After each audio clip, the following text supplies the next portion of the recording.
Bon, je pense que nous pouvons tout de même commencer. C'est un grand plaisir de vous souhaiter la bienvenue à cette journée d'études consacrée à Ferdinand de Saussure, et plus précisément au dossier spécial de la revue Arena Romanistica, qui est paru à l'occasion du centenaire de la mort de Ferdinand de Saussure et qui a été coordonné par M. François Rastier. Je voudrais remercier François Rastier pour le beau dossier qu'il a coordonné. C'est vraiment un beau dossier. Et c'est un grand honneur pour la revue de pouvoir contribuer à cette publication. Le dossier est intitulé « De l'essence double du langage et le renouveau du socialisme ». Donc, il ne me reste en fait qu'un exemplaire, mais vous pouvez commander la revue et je peux vous envoyer après, si vous le souhaitez.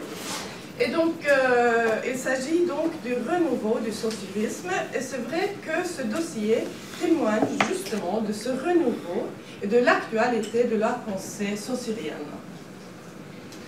Comme vous le savez, ces dernières années, nous avons assisté à un renouveau dans la recherche saussurienne, assisté par la parution des manuscrits de l'Orangerie, aussi bien que par la parution de nombreuses publications consacrées à Ferdinand de Saussure à l'occasion du centenaire en 2013. Ce numéro spécial de Arena Romanistica réunit les contributions de chercheurs à travers l'Europe, donc la France, la Suisse, la Norvège, l'Allemagne, et aussi du Japon, et des grands spécialistes de Saussure. Et nous avons le grand plaisir d'accueillir plusieurs de ces auteurs lors de cette journée d'études, donc François Rastier, Aurélie Takar, Simon Bouquet, Marie-Josée Beglin et Régis Messire.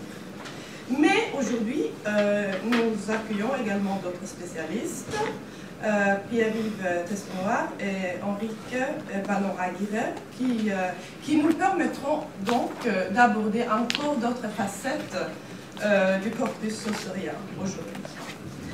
Et j'aimerais les remercier tous pour avoir accepté de venir ici pour présenter leurs interventions.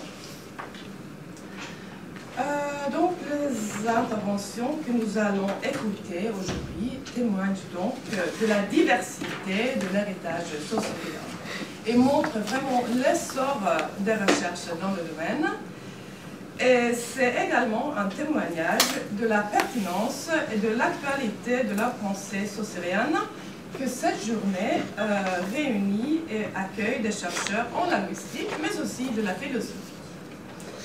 Dans un temps où la linguistique a tendance de se diviser de plus en plus dans des sous-disciplines parfois un peu réfléchisseurs et de focaliser de plus en plus sur le potentiel offert par les approches computationnelles et cognitives, dont je nie aucunement l'apport et l'utilité et l'importance, mais c'est quand même important de souligner l'héritage de la linguistique en tant que discipline philologique et humaniste.